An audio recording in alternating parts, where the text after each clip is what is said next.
छोटा नहीं है। ये 22 एकड़ में बांधा हुआ किला है। और आपके पास जो वहाँ पे उतरने के बाद में जो टाइम जो होता है ये 45 मिनट्स, पौना घंटा। अब पौने घंटे में आप लोग 22 एकड़ एरिया बोलेगा तो घूम नहीं सकता सर। इसमें 14-15 जो पॉइंट है, मेन पॉइंट है, ये 45 मिनट्स में हो जाते हैं। लेकिन इसका मालूमात एक गाइड के जरिए पता चल जाता है सर। लेकिन सर अंदर का गाइड बोलेगा ना तो अभी फ़िलहाल बोलेगा तो बंद है। लेकिन जिस वक्त अंदर गाइड करता था उस वक्त एक कपल, एक फैमिली, 8-10 का जो ग्रुप रहने का, इससे चार्जेस करता था 1000, 1200, 1500 का चार्जेस करता था। क्योंकि अंदर गाइड करता था, लोग खुशी से जाता था। लेकिन अभी कोई भी ग्रुप को बोलेगा तो 1000, 1200, 1500 नहीं देना है। क्योंकि मैं या मेरा गाइड कोई अंदर नहीं आ रहा है। वही मालूमात हम लोग क्या करता है, नाव में बताता है। तो मेरा मालूमात, मेरा इन्फॉर्मेशन सुनने के बाद में पैसा अपने अपने ग्रुप से, जैसा छोटा ग्रुप है ये 200 रुपये दे देना, उससे जो बड़ा ग्रुप है ये 300-400 रुपये दे देने का सर। क्योंकि सर हम लोग भी जो 6 लोग जो नाव पे काम करता है, एक गाइड की आशा पे और आप लोगों की आशा पे सर काम करता है सर। क्योंकि सर ये जंजीरा किला जो है ना, ये गाइड बिना बोलेगा तो अधूरा है सर। हज़ारों रुपया खर्च करके आ गया, अगर अंदर जाके सिर्फ झाड़ी खंडर देख के निकल जाएगा तो कोई फ़ायदा नहीं होगा सर। तो सर मालूमात सुनने का, उसके बाद में पैसा दे देने का सर। तो सर मालूमात सुन लो सर।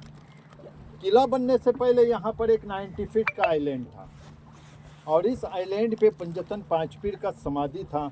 जैसे बॉम्बे में हाजी अली, पूना में कमर अली दरवेश और कल्याण में हाजी मलक है। और इसी आइलैंड पे कुछ मच्छी मार रहते थे। उनमें एक मुखिया था राजाराम पाटिल, जो छोटी मोटी हुकूमत करता था। किला बनाने वाले का नाम है सिद्दी जौहर। और अपने महाराष्ट्र में 2 सिद्दी होके गुजरे। एक जो सिद्दी था ये 16वीं सदी का, जिसने पनालगढ़ में बेड़ा डाला था, ये मुगल सिद्दी था। और ये जो सिद्दी था ये छत्रपति शिवाजी महाराज के 500 साल पुराना कहा। तो ये साउथ अफ्रीकन था, जिसका लौंग, इलायची, गरम मसाले का बिजनेस था। जब भी वो हिंदुस्तान यहाँ आने का तो समाधि पे फूलों की माला चढ़ा के, दुआएं मन्नतें मांग के अपने बिजनेस के लिए आगे बढ़ जाने का। एक दिन समंदर में तूफान यानी कि साइक्लोन होने की वजह से समंदर का पानी समाधि को टच होने लगा। तो समाधि को बचाने के लिए राजाराम पाटिल से इस जगह की दरख्वास्त की, समझौता किया और सन 1118 में काम शुरू किया और सन 1140 में पूरा हो गया। किला बनने में 22 साल लग गए। 22 सालों में 22 बुरुज बांधा। सिद्दी लोगों ने यहाँ पर 1947 तक के राज किया। 1947 के बाद अपना तिरंगा लगता है, जैसे 15 अगस्त और 26 जनवरी को। आज हिंदुस्तान का तीसरे नंबर का तो इस जंजीरे में देखने को मिलेगा। तो हिंदुस्तान का फर्स्ट नंबर पे आने वाला तो बीजापुर में मुलुक मैदान, तो दूसरे नंबर पे आने वाला तो दौलताबाद में देवगिरी किले में मेंढा तो, और तीसरे नंबर पे आने वाला तो इस जंजीरे का कलाल बांगड़ी, जिसका वेट वजन है 22 टन 22,000 किलो। बनाने वाले ने उसमें एक खास रीज़न रखा है। जैसे हम 5 से 10 मिनट अगर धूप में रहते हैं, हमारा बदन हीट हो जाता है, सर गर्म हो जाता है। लेकिन वो तो सारा दिन धूप में रहने के बाद भी गर्म नहीं होता, क्योंकि वो तो लोहा नहीं है सर। अगर लोहा रहता तो 950 सालों में समंदर की खारी हवा में सरगल के ख़त्म हो गया होता। वो पंच धातु का तोप है, जैसे लोहा, पीतल, तांबा, चांदी और ग्रेफाइट शीशा। ये 5 धातुओं को मिक्स करके उसे बनाया हुआ है। चलाने का देखना, उस जमाने में वो तोपे ट्रॉली पे रखी हुई थी, लेकिन आज ये तोपे कंक्रीट में फिट है।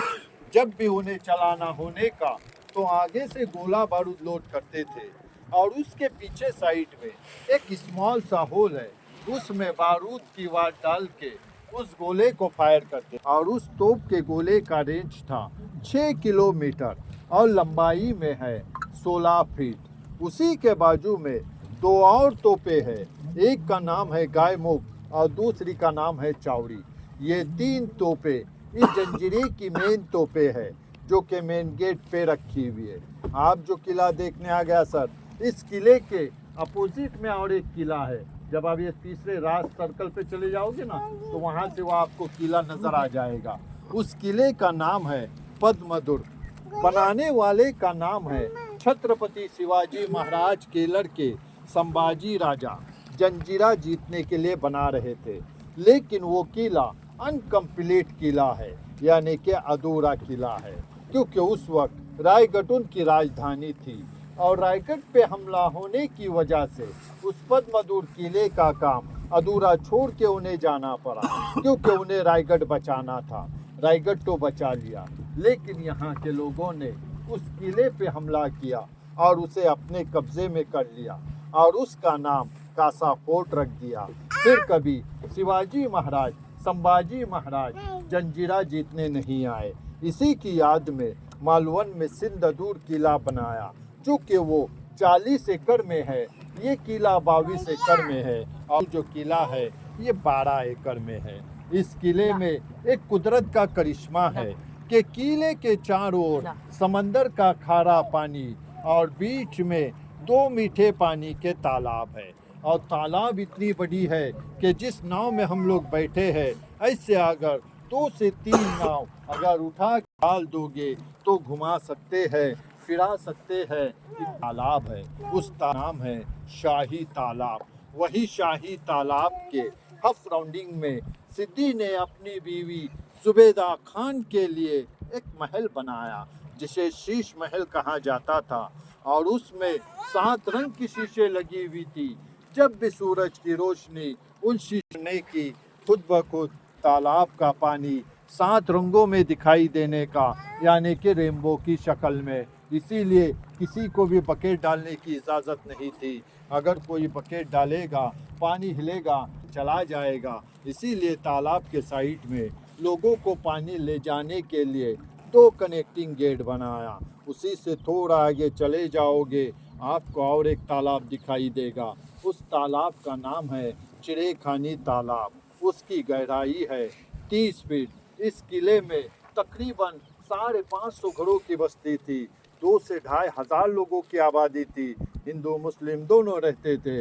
इस किले में 5 मस्जिद, 1 गणेश मंदिर था। उसी से थोड़ा आगे चले जाओगे, आपको एक बड़ा सा गेट दिखाई देगा, वो है दरबारी गेट। उस ज़माने में 24 घंटा बंद रहने का, राजा के लिए ओपन होने का।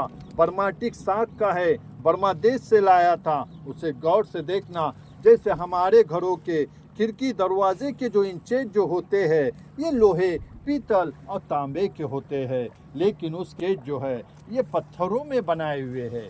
और उसी गेट में एक छोटा सा गेट है, जिसे डिंडी दरवाज़ा कहते हैं, जो आम लोगों के लिए इस्तेमाल किया जाए, बादशाह के लिए नहीं, क्योंकि बादशाह उस ज़माने में अपना सर प्रजा के सामने झुकाना पसंद नहीं करते थे।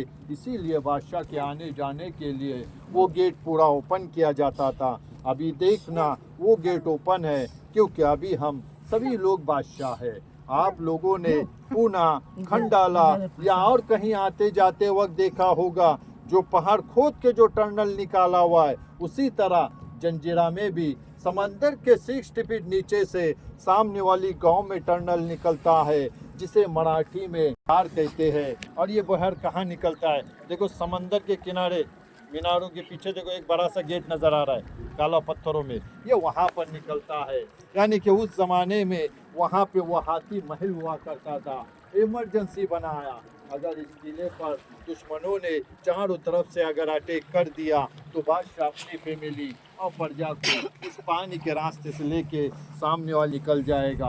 आप जो किला देखने आ गया सर, इस किले का गिनीज बुक में नाम आता है। इसका 3 रीज़न है। सबसे पहले तो नाव से है, अब कहीं से भी दूर से देख लेना, इस किले का गेट दिखाई नहीं देता जब तक कि अपना नाव इस किले के गेट के 10 से 20 फीट करीब नहीं आता। गेट तो इतना बड़ा है कि 200 से 250 लोग खड़ा रह सकता है, इतना बड़ा गेट है। दूसरा रीज़न, किले के चारों ओर समंदर का खारा पानी और बीच में मीठा पानी। और तीसरा रीज़न, आज हम घर बनाएगा, मेंटेन नहीं करने की वजह से हमारा घर 50 से 60 सालों में गिर जाता है। लेकिन इस किले की तरफ देखना, समंदर टकराने से पत्थर को डैमेज कर दिया, लेकिन जॉइंट ने अपनी जगह नहीं छोड़ा, क्योंकि इसके जॉइंट में अंबोजा सीमेंट नहीं है, इसके जॉइंट में माल है, समंदर की रेत है, गुड़ है, नमक है, चूना है और ग्रेफाइट शीशा है। और सबने मजबूत इस किले का जो फाउंडेशन का जो पत्थर लगाया हुआ है, ये इंटरलॉक सिस्टम में लगाया हुआ है। जैसे कि एक पत्थर को बीच में होल होने का, दूसरे को पॉइंट होने का, जब तक के लॉक टूटेगा नहीं, पत्थर हिलेगा नहीं। इसीलिए तो ये किला 950 साल के बाद भी समंदर के बीच में खड़ा है, क्योंकि उस ज़माने में सर कॉलेज नहीं था पर नॉलेज था। अब कॉलेज है पर नॉलेज नहीं है सर। क्या बात है। देखा अभी सर अपने अपने दे देने का सर, एक ताली बजा दो भाई साहब के लिए, बहुत अच्छा उन्होंने इन्फॉर्मेशन दिया, सच में काबिल हम लोग भी जो नाव पे 6 लोग जो गाइड की आशा पड़ा, आप लोगों की आशा भी काम करता है सर।